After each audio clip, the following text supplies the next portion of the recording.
In this video, we are going to talk about the Small World attraction getting flooded over at Disneyland. We're going to talk about the Toontown Reimagining, and we're also going to talk about that great new documentary on Disney Plus, Adventures Through the Walt Disney Archives. I'm here with my buddy George, host of Citra's Corner. We're going to talk about all of it up next.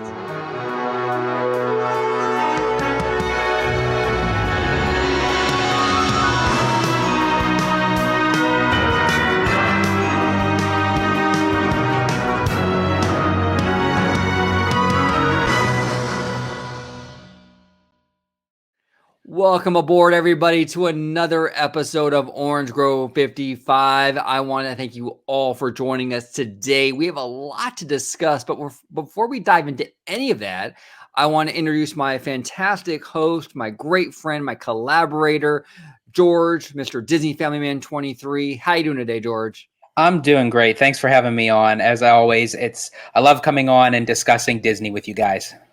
It's always a good time. It's always a good time. It's always a good time. And It's a good time. It's a good time. Let everybody at home know where they can find you on social media. Absolutely. You can find me on, I have to just give it a shout out I'm on Orange Grove 55's channel. You can find me on Citrus Corner. And I also have my own YouTube channel, Disney Family Man 23. And you can also find me on Twitter at Disney George. I know that I'm all over the place with different names, but you can definitely find me where there's Disney, there's the Family Man. Yes.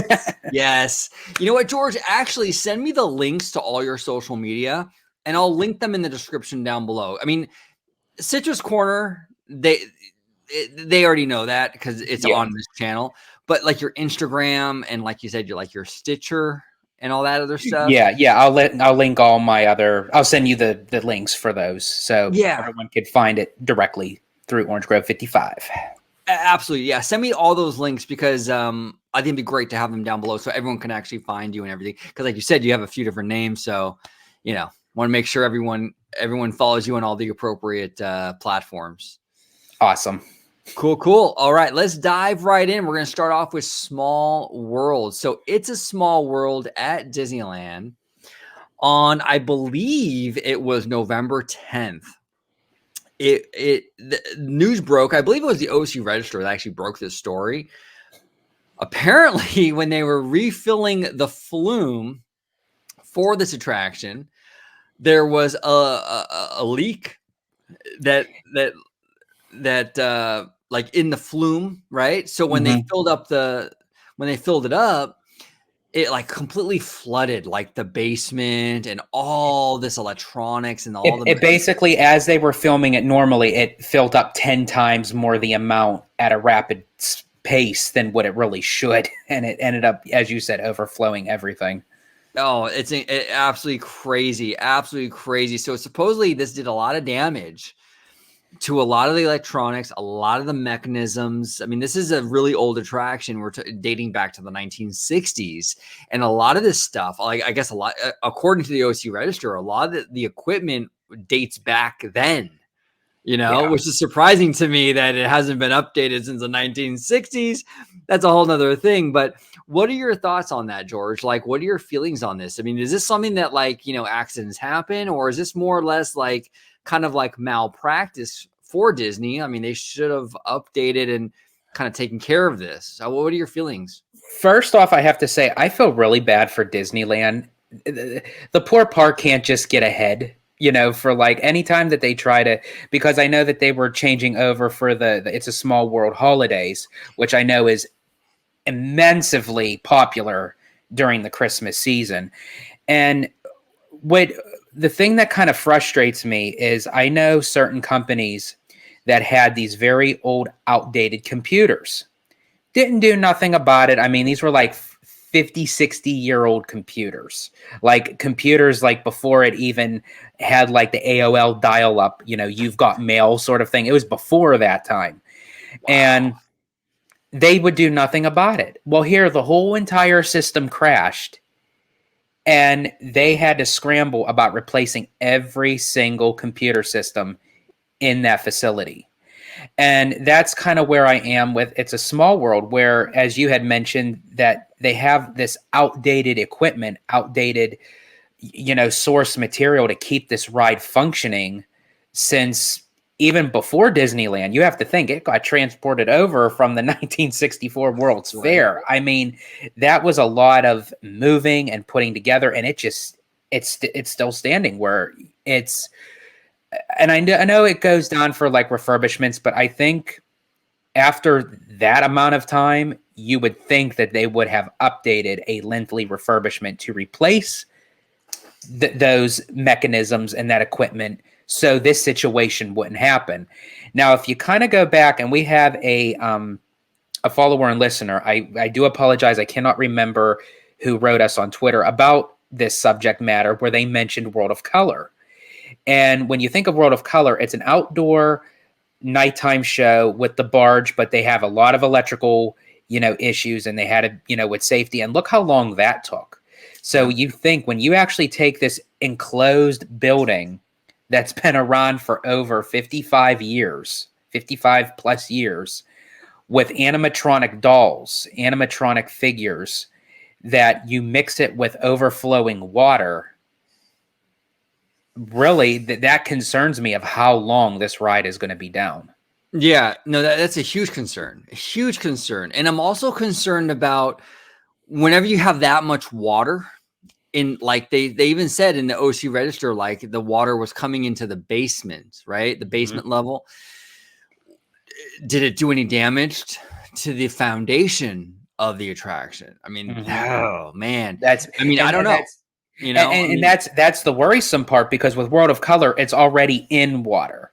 There's nothing. It's the barge and the platforms in the water with the fountains. But when you actually have a building that has to stay up to code of what gets waterlogged and what gets damaged and what needs to be replaced, and hopefully they stopped it enough in time.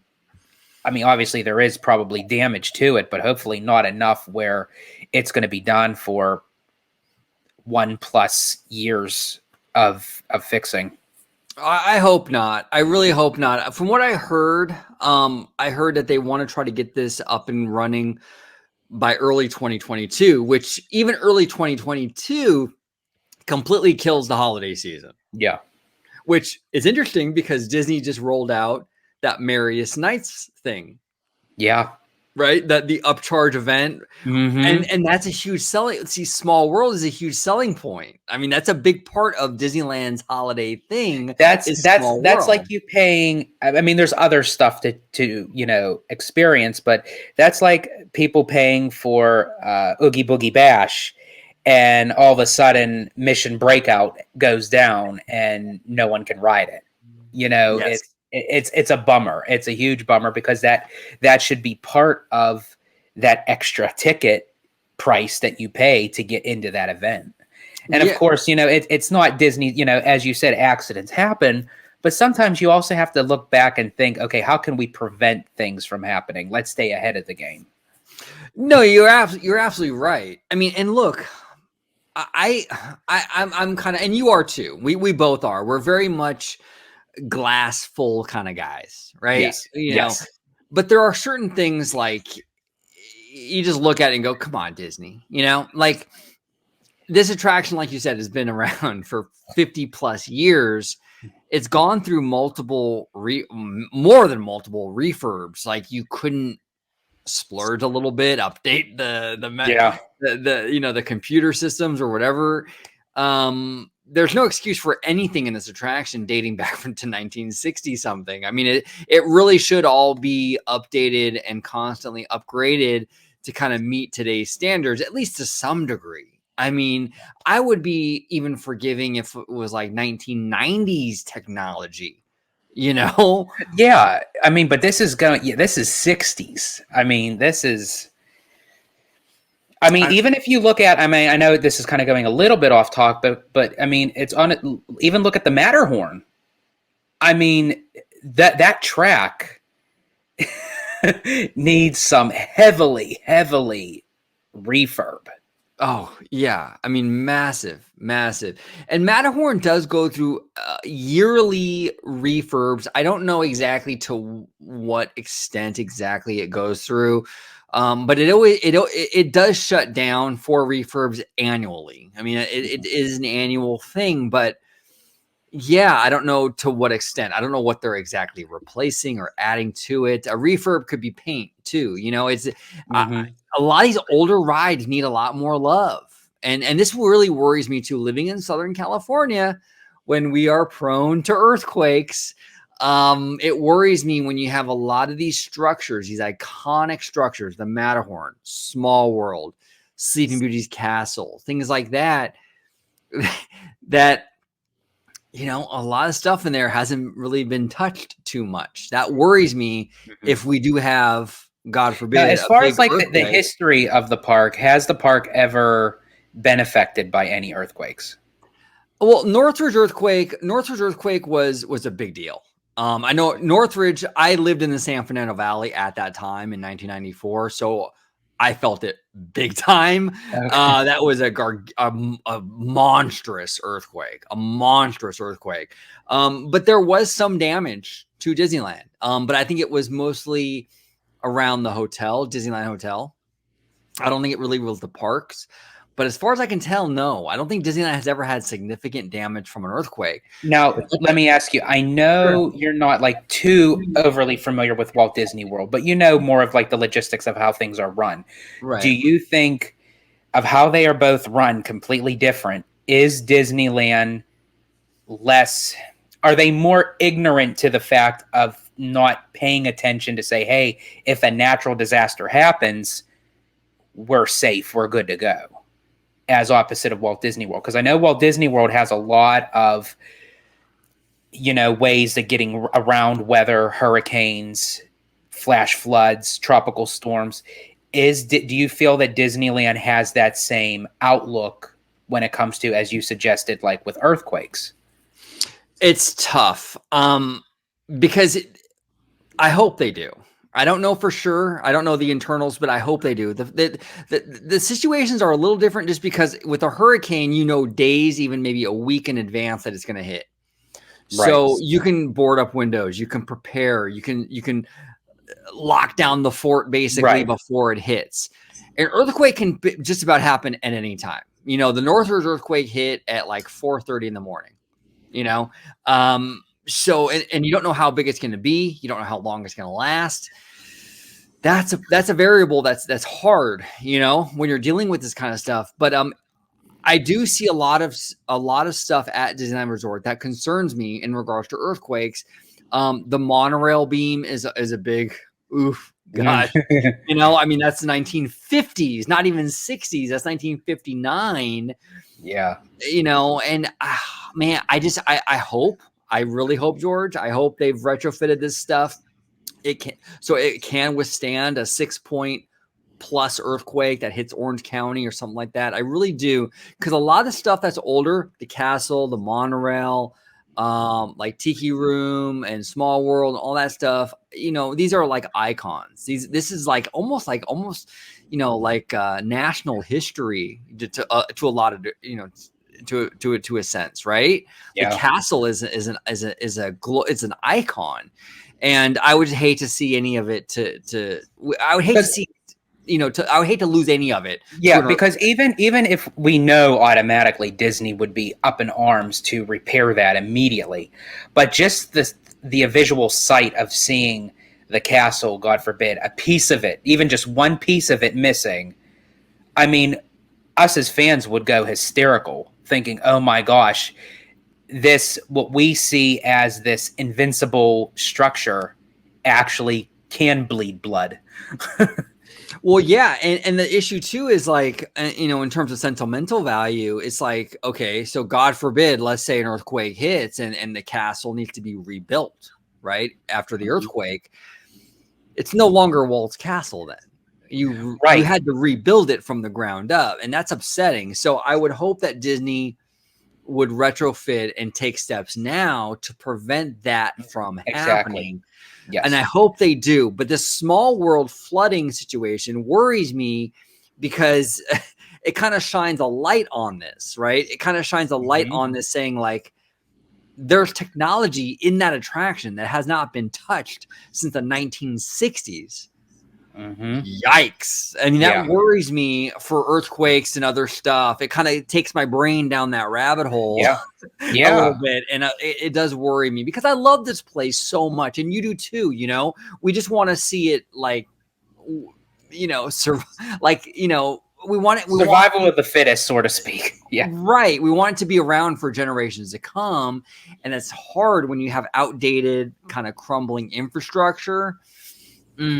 That's a tough one. Luckily, and I know this is going to sound horrible of me, but if this had to happen to an attraction, in a way, I'm kind of glad it was It's a Small World, because it's such an iconic attraction that resonates with Disneyland, that you know Disneyland will not just let it sit and rot. They will take care of the matter right away. They will. And they will take care of it right away, because Small World is big money for Disney. I mean, during the holidays, Small World is big money for them. It's a huge selling point for Disneyland during the holidays. They will get this done.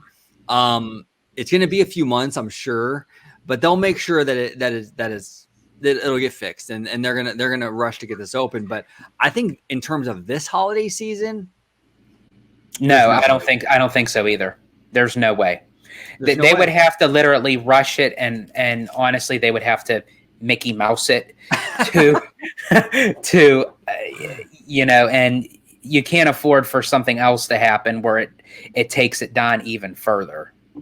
Right. Now, do you think, with that said, do you think Disney will compensate anything as far as the people that paid for the special event? You know, because I mean, It's a Small World holiday is, I've never personally experienced it. I would love to, but I heard it's a really big deal. It is. It is a big deal. It gives me, I don't really go on Small World, admittedly, that much during the year.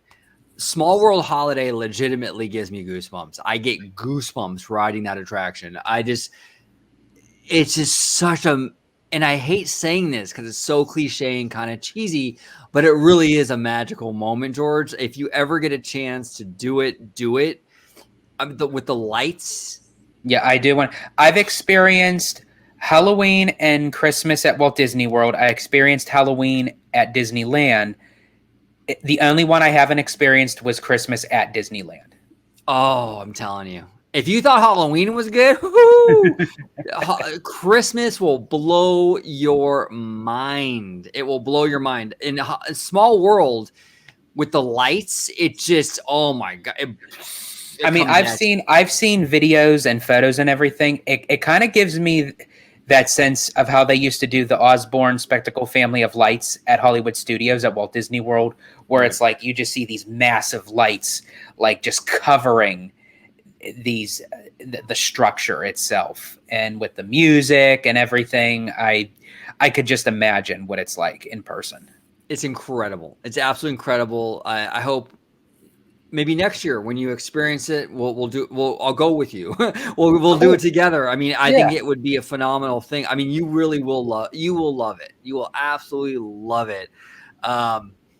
It really is one of those great Disneyland moments. It really is. But you know, we'll see. I think this is the second year now, because last year the Pandy, you know, this year, and that's what I said. Disneyland can't get a break. They were so close. They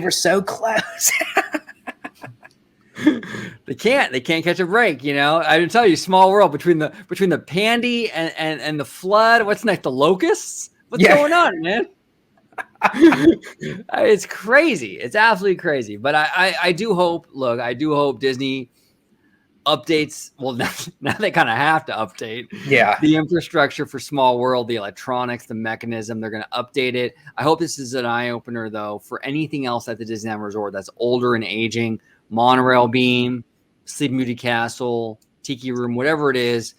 Look, Disney, if you have aging infrastructure, address it early. You know, being proactive is actually going to save you money. You know, because once something happens and damage is done, it's going to be more pricey. right? Yep. And we're learning that with Exactly. Small World. So just handle it proactively, and you won't have to deal with this nonsense later. Hey, it's like, you know what it's like, George? It's kind of like getting your car, having like your periodic, your oil changes, Yep. right? It's like Tires, that. everything. Yeah. Right. It sucks having to pay what, $80 for an oil change or something.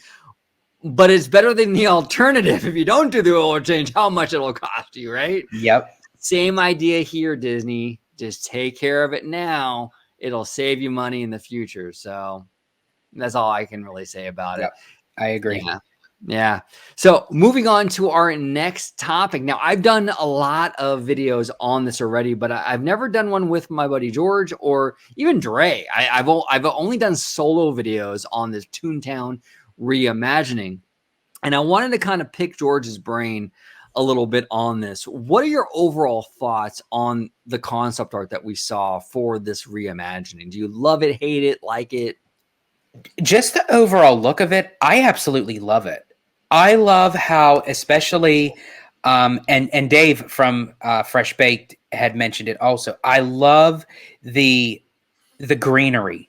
Yes. I love the grass. I love it. It gives it that that sense of organic realism, but in Toon fashion. Yeah. Yeah. It's like a place where it kind of is very tranquil, where you could just walk around and say, you know what, we could have some fun, but it's also a nice place to maybe relax and just like take in the sights, the sounds, the smells. And that's kind of like what Main Street does for me. The second you walk onto Main Street, you get that feel of, mid-century, turn of the century, Marceline, Missouri, the good old-fashioned hometown, with the popcorn and the cotton candy and the smell of the bakery. I absolutely love that. And I think Toontown is going to end up, just based off of the concept, I feel that Toontown is going to get that same aspect, but of how it would in Toontown. Right. Yeah, absolutely. I love, and you touched upon Dave from Fresh Baked. He's been fantastic with this. Like he's been going all in, man, like down that rabbit hole with like the grass even. Like, is it gonna be fake? Is it gonna be real? He's funny, man. And I'm the same way. I'm a nerd. I'm a Disney sweaty. I get into that too mentally. I get into that mindset. But like, yeah, I think aesthetically, I think it's gonna look great. I love how more lush it is.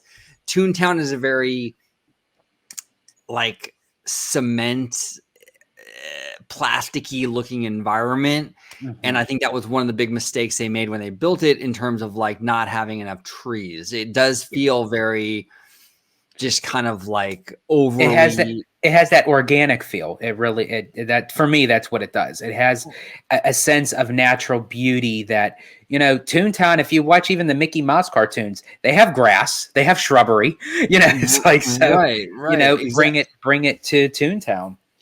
Yeah, exactly. And that's one thing that's missing is that natural beauty, that organic feel to it, to kind of soften the edges a little bit, add those trees.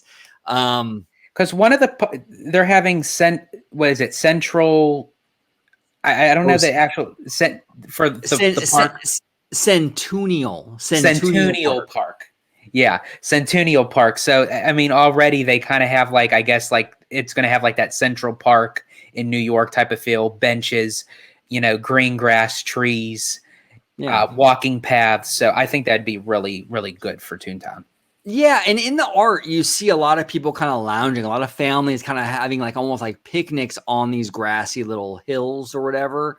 I'm assuming if they're going to follow through with that whole kind of concept, that it would be fake grass. Dave from Fresh Bake, shout out to Dave. But it would be fake grass. And I would assume it would be kind of similar to what the Magic Kingdom has in Florida with their hub, right? And I love the transition that they did for that, because right at the hub they have the fake grass, but where families could sit down, take a break. There's people that lay blankets down and they eat their lunch there while they're just like gazing at Cinderella Castle. I mean, so to do that in Toontown, that would be a whole nother level. And it's a game changer. You went from this really kind of sterile, hot, cement, driven land to this very organic kind of like there's a lot of greenery. You're having picnics. That's a great transition, I think, to make. I think Toontown really does need that kind of energy infused into it, And I think honestly, as for me, I could say I was kind of anticipating a change to Toontown after they announced that Mickey and Minnie's Runaway Railway was going to be placed in, because you're essentially adding a type of structure and feel to something that is already there, and it's going to kind of stick out like a sore thumb, Right. So you have like the older 80s, 90s Toontown, and then you have the updated El Capitan Theater that's going to hold Mickey and Minnie's Runaway Railway. So you want to kind of have a nice flow to the whole entire land that everything can kind of build off of each other. So one thing will make sense to another. Yeah, no, absolutely. Absolutely. They needed to do this. They needed to sort of refresh the whole thing. I think you're right. I think you hit the nail on the head, George. They needed to refresh the whole thing and really bring it together. Now, you had a theory, and I want to pick your brain about this. Like in terms of Roger Rabbit, you expressed concerns to me and our buddy Dre. Mm-hmm. You don't, like you were saying, you don't know what this means for Roger Rabbit. What do you mean by, like, if you can elaborate on that? Okay, and that's actually a really good segue, because based off of how the land now is going to become, so you kind of have this Roger Rabbit attraction that's sort of based off of the 1988 Who Framed Roger Rabbit. Right. So again, it's almost like you're taking something that, and you're just kind of like pasting it into something that's going to be brand new. And I wondered, what was it going to be for Roger Rabbit? Because unfortunately, he's like a dying tune. Unfortunately, a lot of kids, a lot of people don't know too much about Roger Rabbit. So to still keep that attraction, which I know the Disney community would be in an uproar if they were to even consider the notion of, I can't even say it, because I would probably be one of them, because that's the last thing, because we used to be able to meet and greet Roger in the parks, Right. So Roger Rabbit Cartoon Spin is the last thing ever in a Disney park that holds Roger Rabbit, aside from Disneyland Paris, because I know he's heavily big in Disneyland Paris. But in the domestic parks, that's the only thing left. And it just concerns me that you're going to have a whole updated, they're going to redo the whole entire land. And when you look at the concept art, and if you kind of look to the side, I don't know if you actually have a photo of it. I do actually. Let me pull that up. You want me to pull up like the Roger Rabbit area? Yeah, if you can. If you look at the side where Roger, it's kind of, I don't want to say blurred out, but it doesn't give a full depiction of what that area is really going to be. Let me pull that up, because I actually have that from yesterday's video. Let me just go ahead and shrink this down a little bit and go ahead and share my screen. Okay. So yeah, if you kind of like look at that area, it's almost like where they're showing the building of what it is, but it's not really showcasing anything of Roger Rabbit. Right. And you're right. That's what kind of concerns me. Yeah. They are minimizing it. That is an issue. I have a couple of theories on this too. Here's my thing, because they just recently announced, I think back in like September or maybe even October, I'm not really sure, how Jessica Rabbit was going to play a different role in this attraction. Mm-hmm. She was going to be more of like a private eye, more of a detective. If I was a betting man, I would say that there's going to be a revamp of this attraction. Now, I don't think they're going to completely remove the Roger Rabbit IP from the ride. It'll still be Roger Rabbit. But I think this Jessica Rabbit storyline of her being a private eye is going to be a much bigger thing than we think it will be. I wouldn't be surprised if the ride itself is more of a Jessica Rabbit attraction based on her detective work and what have you. Maybe they'll minimize Roger and have it more like Jessica Private Eye kind of theme. And that's why you're seeing not too much cartoon spin signage, because I think it maybe will be reimagined as a more Jessica centric. That's what I'm kind of leaning towards, just because of the announcement a couple months ago with all the that is true, because why would they update a character if they knew they were going to remove it? Now, it also gave me a little bit more high hope that when they announced that Roger Rabbit was going to make some cameo appearances on some of the Disney Plus shows that are going to be coming out with Chip and Dale Rescue Rangers. So that also makes me wonder that if they reboot this whole entire attraction, is it going to be based off of now the newer, revamped Roger Rabbit? And what role could this actually be potential to actually start him off with his own spin-off series from Chip and Dale Rescue Rangers reboot? Oh, man. From your lips to God's ears, my friend.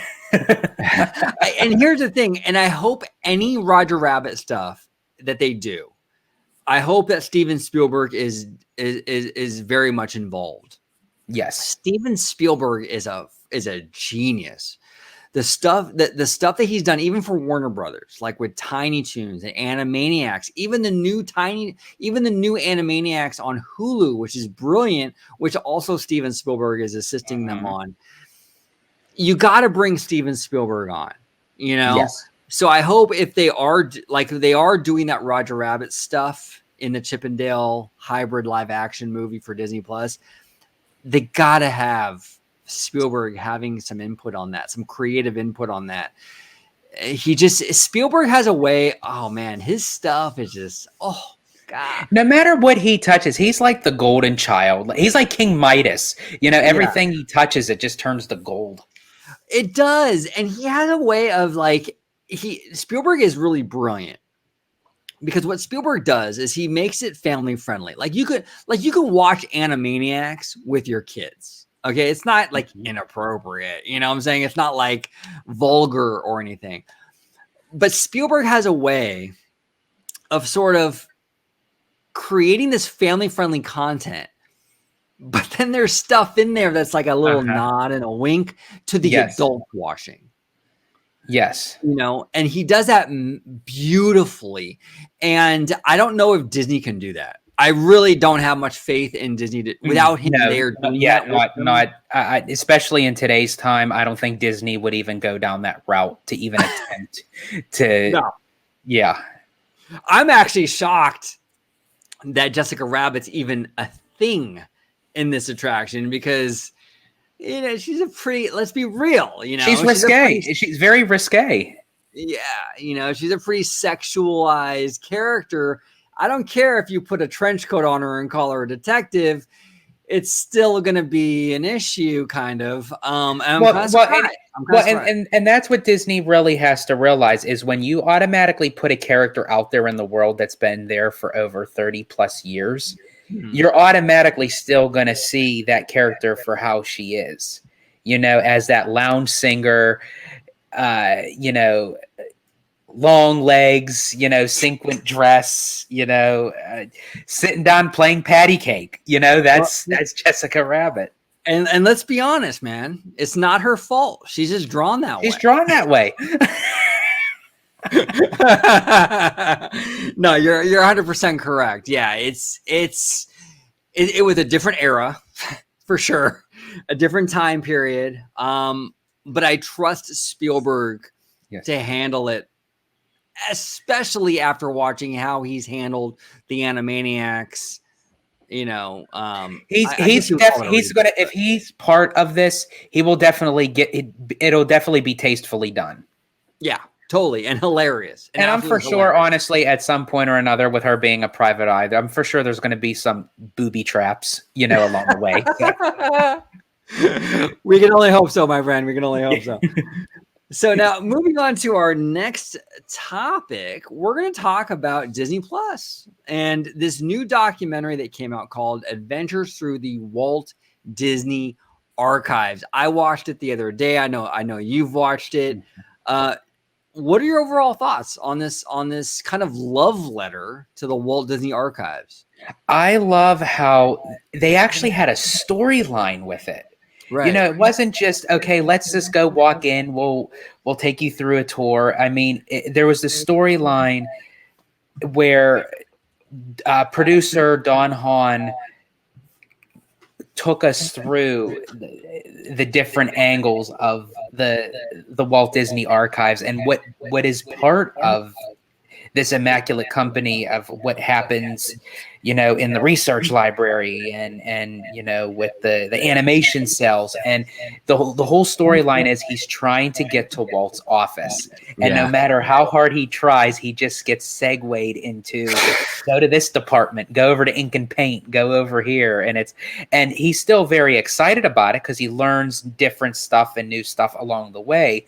But it's like, no matter what he does or how he tries, he's just trying to get to Walt's office, and then he ends up winding up at Disneyland eating a corn dog. So. Yeah, no, it was a great documentary. And have you been to the Walt Disney Studios in Burbank yet, George, or not? Yes, not yet? Yes, I have. I mean, you can kind of, I think, attest to this. I mean, it really is kind of like this magical experience for any Disney fan. Yes. I mean, look, I've been like it's an experience to go to the parks. It's awesome every time. But when you step foot on that lot and you're going down Dopey Drive or Mickey Avenue, you see the buildings, you see the Sherman Brothers studio, you see ink and paint, you see the research library. It's surreal to know. And the water tower, of course. I mean, it's like Legends Plaza, because I actually got to have lunch at Legends Plaza. Nice. And it's like just going around and visiting everything that's a core memory of Walt Disney history. So the first time I went to the studio, I was fortunate enough to do so as you know, for a screening, a movie screening, right? And oh man, I'm telling you, like walking through that lot for the first time, it was really surreal. It was like kind of almost like visiting Disneyland for the first time. Because look, we've been to the Disney parks, both of us, a ton of times. Yes. I haven't felt that kind of magic in a long time because, you know, you sort of get immune, unfortunately, going so much to the parks. When I went to the studio lot for that first time, like I think it was in 2014, actually, I was overcome by it. And then I went a few times after that for like the official tours and I met Becky Klein, the gal, the lovely lady who actually is a huge part of the Adventures Through the Walt Disney Archives special. I met her. She's a fantastic woman, really sweet, but it was so surreal, you know, and you really do feel, and I know it sounds really corny, but just like Disneyland, you feel that presence of Walt, right? Yes. You feel it at the studio, even on a more intimate level, because I think Walt was much more Disneyland was like the dream, but I think the studio was like his home almost. Yeah. Like that's where he spent all his time, you know? Yeah. So it was, you really do feel it. It's palpable. It's palpable. Yeah. And to think when you walk through that studio, to say all the funds that got put into that studio was based off of the success of Snow White and the Seven Dwarfs. I mean, that is just, it's astounding. It's absolutely astounding. And in this special, this is the thing I love, and I've loved Disney documentaries since like the Michael Eisner era. And this sort of plays to that, showing us behind the scenes, showing us the archives, giving us knowledge on all this great stuff behind the scenes. I really did enjoy it. It reminded me a lot of like the Imagineering story they gave us like 2 years ago, stuff like that. I just love diving into the history. You know, it's a lot of fun. And I actually learned quite a bit from this special.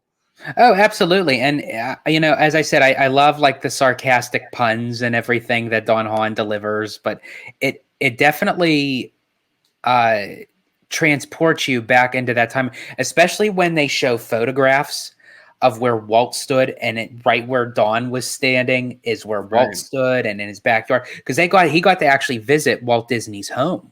They actually took us into his house that he lived with his family, and I thought that was, because a lot of times you don't really even pay attention to say, it's a company, it's a business, it's a brand, but it's also a man, a man with a dream. Yeah. And now, when you went to the studio, did you go into Walt's office? You get a chance to do that? Or? I did. Yes, I did get to go into Walt's office. I went into Roy's office, for which I think is kind of funny because they showed that his was where the sorcerer hat is, because since he was a heavy smoker, that the fumes went in and out of the vents, so they had to put his office there for that reason. But I thought that was a kind of like a funny tidbit. I got to see the animation research library, the ink and paint department, the sound booths, the screening rooms. I mean, as I mentioned, we had lunch at Legends Plaza. It was just, we were there practically the whole day, but I mean, I could have been there for multiple days and still find something different and new that I didn't experience the day before. No, totally. And I joked about it when I first went to the studio in 2014. I even joked about it, like with my friends and family, like if they offered like an annual pass or a season pass to the studio where I can just walk in and kind of mosey around whenever I want, I would totally buy into that. Because I just think it was such an incredible experience. I absolutely loved it. And I felt that same connection that I felt like at the parks, but it was new. It was new to me. It was fresh. So I loved it. And that's what I felt, those feelings came back with this special, it came back, and it was phenomenal. Now, I love Don Hahn as the host. You mentioned that. I mean, look, this guy was an integral part on the Disney Renaissance, which was arguably one of Disney's best eras ever. Beauty and the Beast. I mean, one of Disney's best Disney animated film, possibly even the best animated feature of all time. I mean, if you really think of it, prior to them adding extra, categories to the Oscars, Beauty and the Beast was the only one to be nominated for Best Picture, along with high-end live-action contender films of that year. Yes. And here's the thing. I'm going to go on a little bit of a rant, but here's the thing with that. I was so mad when Beauty and the Beast lost to Silence of the Lambs. Silence of the Lambs. I was so mad. And then soon thereafter, the Academy created the Best Animated Picture category. And that made me kind of mad. And it makes me mad because animation isn't just for kids. Yes. I feel like when they created the Best Animated Feature category, it was sort of like, you know what? Animation's getting a little too big for its britches. You better give them the kiddie table to kind of so we can funnel all of that into the kiddie table, right? And that made me mad. I think that animation has every right to be in with the big dogs, and I felt like the Best Animated category was sort of like a way to sort of separate it as like the kiddie category. I didn't like that at all. I think that the Academy felt a little bit like, oh wow, they're getting a little too close here. Best Animated Picture. I mean, Best Picture, Beauty and the Beast. I don't know about that. So they had to create the animated category, which really made me mad because a good movie is a good movie. It doesn't matter if it's hand drawn, claymation, live action, any of that. But it should have won. It absolutely, hands down, Beauty and the Beast should have won. It should have won. But overall, I if you guys haven't watched The Adventures Through the Walt Disney Archives, definitely check it out. It's a love letter, not just to the archives, but to Dave Smith. Yes. Right? And we lost Dave, I believe, a couple years ago, right? If I'm not mistaken. I believe so. Yeah, it was 1 or 2 years ago. And I mean, if it wasn't for him, the archives wouldn't have even existed. So I mean, he was the one that literally started that from scratch. Yeah, and he is such a Disney legend, and I love the fact that they pay homage to him throughout this whole thing, this whole special, which I think was fantastic. What he did, the work he did was absolutely phenomenal. Then they get into like this great stuff with like kind of restoring Walt's office. Mm-hmm. And Bob Iger comes out and talks about how, you know, it was kind of special because it is sort of, it makes Walt Disney feel more real, you know, so to speak. You know, he's been gone for a long time, unfortunately, and restoring his office was kind of a step in a direction of like, you know, not bringing him back, but sort of like rejuvenating his presence, you know, keeping him alive without him actually not physically being here. Right, exactly. And I thought that was fantastic. I love Bob Iger in this special too, by the way. I thought like Bob Iger's you can tell. And I know a lot of people might give me crap for this, but Bob Iger loved Disney. He absolutely loves it. He loved the history. Yeah. He loves the legacy. You can tell when he talks about it, you know it, you know? And I really loved what he contributed to this and how he talked about Walt's office and everything. And like I've been to Walt's office as well. When you're in that office, oh man, you can just feel like it's like whether you're like in Walt's office, you're in Walt's apartment at Disneyland, it's like you just get this, I don't know, it's like this presence in a very good way, you know, like it's just like everything just like hits you all at once, and it's like you look around and it's like you almost get emotional with it because it's like it's, you know, he sat there, you know, he had his breakfast there, you know, he looked out the window, you know, he worked at this desk, and it's just like it's the closest that you could ever get to Walt Disney at this point, you know, for everyone who follows his work and follows, you know, his dream, and just going back through the history of even before he created the parks, before he created his animation studio and what have you. Just, you know, taken back to the young boy in Kansas City and Marceline, Missouri, you know, it's like, but when you're standing there, it's like you could almost like just get like a silhouette image of him being in there with you. You do. And it makes me feel like he's still watching over the company. Because look, let's be real. Disney has been through some drama over the decades since Walt has passed away. And it's come this close to being bought out, sold off into pieces, and it's never happened. Knock on wood, it never does happen. But there is somebody, maybe it's Uncle Walt, watching over this company. And I don't know. Maybe that's cheesy. Maybe I'm just kind of whatever. But I do believe something's going on there with that. Yes. But this special, if you guys haven't seen it yet, it's on Disney Plus right now. I highly suggest you watch it. If you ever get a chance to take one of those D23 tours of the studio, I highly, if you're a Disney fan, I can't suggest it enough. It's a life-changing. I'm not even kidding when I say that it's a life-changing thing. You really do, like me and George were talking about, like you really do feel something when you're in there. It really is something special. But any final thoughts, George, on this particular topic, on the Walt Disney Archive special? As I said, everything that you said, I echo right back. I mean, if you haven't checked it out, you know, definitely see it. If you already seen it, you know, you probably watch it again. You might find something or learn something, you know, little hidden gems, you know, that maybe you didn't see the first time. And if you can get the opportunity to visit the studio yourself, again, as you mentioned, Orange Grove, I highly recommend it. You will not be disappointed. You won't be disappointed. It's like going to Disneyland for the first time. Yes. Or Walt Disney World. You know, it's like experiencing those parks for the first time. It's the same thing. Like when you go to the studio and you step on that lot, you're just hit with it. It's just, it's surreal. It blew my mind. Blowing. It's mind blowing. Yeah, it did. George, thank you so much, brother. I do appreciate you coming on today and talking some Disney with me.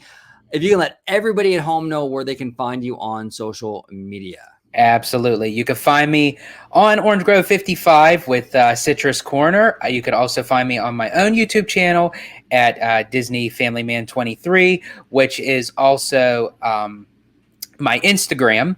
and also on Twitter at Disney George. Perfect. And thank you all for watching. If you can comment below, what are your thoughts on the Adventures Through the Walt Disney Archives on Disney Plus? If you've seen it, have you been to the studio? If you have, comment below. What are your thoughts on the Toontown Reimagining? What are your thoughts on Roger Rabbit's Cartoon Spin? The theories we discussed. What are your thoughts on Small World being flooded and the infrastructure concerns at Disneyland with an aging infrastructure? What are your thoughts on that? We would love to hear from you. And also check this guy out on his own channel, Disney Family Man 23. Check him out. Like his video. Subscribe to his channel. He does phenomenal work. Also, check out the playlist he has here on OG55, Citrus Corner. He focuses on Walt Disney World, the cruise lines, things like that. I'm not that knowledgeable on Orlando. He is. He knows his stuff. So he's doing all the Walt Disney World stuff on this channel. So he's doing phenomenal work. So check it out when you get a chance. And thank you all so much for watching. And as always, have a wonderful, wonderful day. Bye-bye.